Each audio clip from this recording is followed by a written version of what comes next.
Praise the lord. ఈరోజు మనము ధనము వెంట బాగా పరిగెడుతున్నాము, డబ్బు పిచ్చి పట్టుకుందాము. మనకి ఓ వ్యక్తి ఒక గ్లాసులో ఒక షైనింగ్ కాయిన్ కనబడుతుందండి. ఈ వ్యక్తి ఏం చేస్తాడంటే ఆ షైనింగ్, ఆ మెరుస్తున్న కాయిన్ని ఎట్లాగైనా తీసుకోవాలని ఆ గ్లాస్ జార్లో చేయి పెడతాడండి.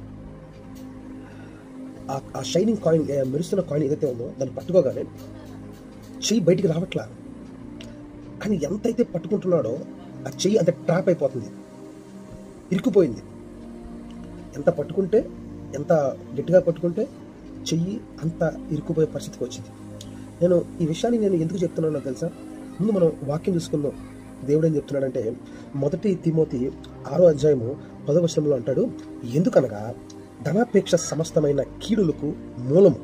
కొందరు దానిని ఆశించి విశ్వాసము నుండి తొలగిపోయి నానా బాధలతో తమ్మును తామే పొడుచుకొనిరి. చూడండి, ఈ ధనాపేక్షణ, ఈ డబ్బును బట్టి విశ్వాసము నుండి తొలగిపోతున్నారంట. మనం ధనాన్ని ఎంత పట్టుకుంటే మనం అంత ట్రాప్ అయిపోతామండి.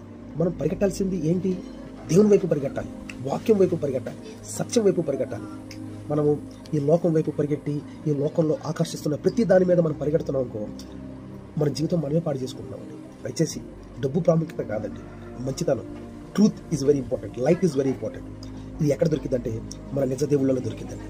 God bless you.